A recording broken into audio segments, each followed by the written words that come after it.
Post पर पहुंच जाते हैं, डॉक्टर इंजीनियर बन जाते हैं, काले से गोरे बन जाते हैं, पतले से मोटे बन जाते हैं, गरीब से धनवान बन जाते हैं,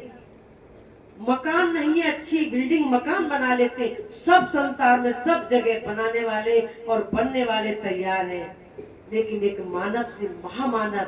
एक अच्छे सद्गुणों से युक्त बनने के लिए आपको सत्संग तक आना ही पड़ेगा। हम अपने सत्संग में अक्सर इस बात को कहते हैं कि मेरे बंधुओं, आप बड़े बुजुर्ग तो सत्संग सुनते ही हो, लेकिन कोशिश किया करो अपनी संतानों को भी उस मार्ग में ले जाने के लिए, क्योंकि सबसे पहला यदि अच्छी संतान बन गई तो सबसे पहला तो आपको ही लाभ है। मुझे एक सज्जन मिले और रैया सत्संग सुनाने जा रहे थे, तो सत्संग से पहले वो आए और मिले, थोड़ी देर मुझसे बातचीत की और उसके बाद कहा कि हम आप घर जा रहे हैं और अपनी पत्नी और बच्चों को भेजेंगे। हमने कहा कि आप भी सत्संग सुनो, फिर घर पे कोई नहीं, मेरे 4 जानवर बंधे हैं, हम बच्चों को भेजेंगे। और महाराज एक बात बताएं, बच्चों को हम इसलिए भेजते हैं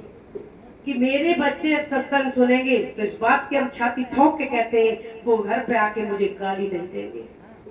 मुझे अपशब्द नहीं बोलेंगे और मेरी सेवा करेंगे, वो संस्कार सीखेंगे। अब मेरी तो वृद्धावस्था की उम्र है, अब हम तो आपसे चर्चा कर ली, अब हम घर जा रहे हैं। तो मुझे पहले वो सज्जन मिले इतने चतुर चालाक कि उनका पहला उद्देश्य ये देखा कि जिनकी संतान सत्संग सुनेगी, संतों की वाणी सुनेगी, एक तो वो आडंबर से निकल जाएंगी और बड़े बुजुर्गों की सेवा करेंगे। बार बार सत्संग सुनेगी तो एक दो बार भले ही नकार दे, पिताजी बुला रहे पानी के लिए, लेकिन फिर उसे याद आएगा कि सत्संग में साहब जी ने बताया था कि बुजुर्गों की बात को टालते नहीं है, उनकी जितनी हो सके सेवा करो। घर में जो भी बुजुर्ग है तो वो मानेगा। बार बार कहते रसरी आवत जाते ही सिर पर पड़त निशान, जब पत्थर की शिला पर निशान पड़ सकते तो इस मनुष्य की बुद्धि पर जरूर असर पड़ेगा और नई उम्र के बच्चों पर पड़ेगा। लेकिन हम उन्हें सुख सुविधाएं तो देते हैं लाखों रुपए की,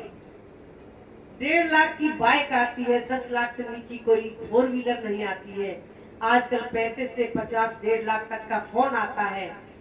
5,000 की ड्रेस आती है, ये सब हम सहज में दे देते हैं, लेकिन उन्हें अच्छे संस्कार नहीं दे पाते और खुद न दो तो ऐसा प्रयास करो जिससे किसी सत्संग या साधु संतों के साथ, साधु से होए न कारज हानि, संतों की वाणी सुनकर कोई हानि नहीं होगी और ऐसे त्यागी वैरागी ज्ञानवान पार की संतों की शरण से निश्चय ही आपका जीवन कल्याण और उद्धार होगा। मेरे बताए अनुसार मेरा समय पूरा हो गया, कल जो भी समय